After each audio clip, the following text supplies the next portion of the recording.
Bonsoir Franck, vous êtes en direct de Damas.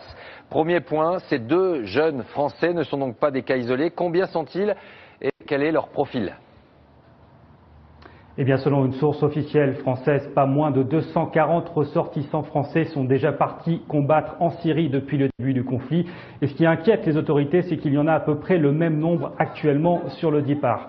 Des candidats au djihad qui sont souvent de plus en plus jeunes, recrutés sur Internet, ils se radicalisent en à peine quelques semaines, ils partent sans formation militaire, ils apprennent le maniement des armes directement sur le terrain et sont envoyés en à peine quelques heures au front, un front qui est pourtant de plus en plus violent, de plus en plus intense, puisqu'en plus de se battre contre les soldats de Bachar el-Assad, les groupes islamistes se battent actuellement entre eux et ils utilisent parfois même des kamikazes. Ce fut le cas d'un Toulousain, déjà un Toulousain de 30 ans qui, il y a à peine quelques semaines, s'est fait exploser au volant de son camion bourré d'explosifs dans les rues de Homs, ce qui porte à une vingtaine le nombre de Français tués ici en Syrie depuis le début du conflit. Franck Genozo en direct de Damas. Alors, la question est éminemment politique. Le chef de l'État avait abordé ce sujet lors de sa conférence de presse cette semaine. Question ce soir sur ces filières et sur le travail des services français de renseignement. On voit tout cela avec Audrey Goutard et Antoine Husser.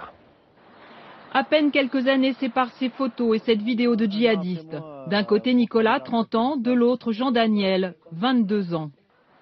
Ses frères toulousains, musulmans convertis, sont morts au combat en Syrie, à quelques mois d'intervalle. Comment sont-ils arrivés là? Qui les a entraînés dans cette aventure? La mère de Nicolas n'a pas de réponse. Ça nous tombe dessus comme ça, on s'y attend pas. Bon, après, au début, il y a eu une conversion à l'islam, mais bon, ça c'est pas vraiment grave, mais c'est la suite qui est grave, quoi. Et ça, on ne le voit pas arriver. Hein. Et nos enfants, ils sont déjà partis. Pendant que les parents s'interrogent, les services de renseignement français traquent les candidats au départ et les recruteurs.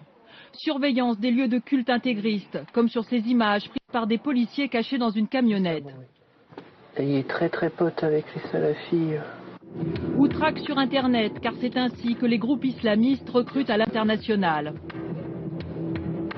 Les jeunes en question s'auto-radicalisent en regardant des vidéos la plupart du temps, en regardant des images, en visionnant un certain nombre de prêches ou de discours qui vont les convaincre, pour ainsi dire, de partir pour la Syrie.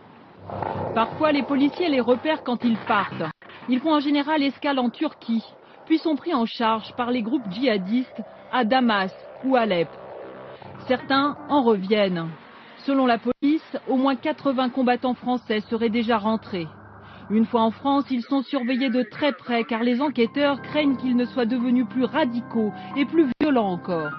Plusieurs d'entre eux ont déjà été arrêtés car pour cela, les policiers ont pu prouver qu'ils avaient combattu au sein de groupes terroristes.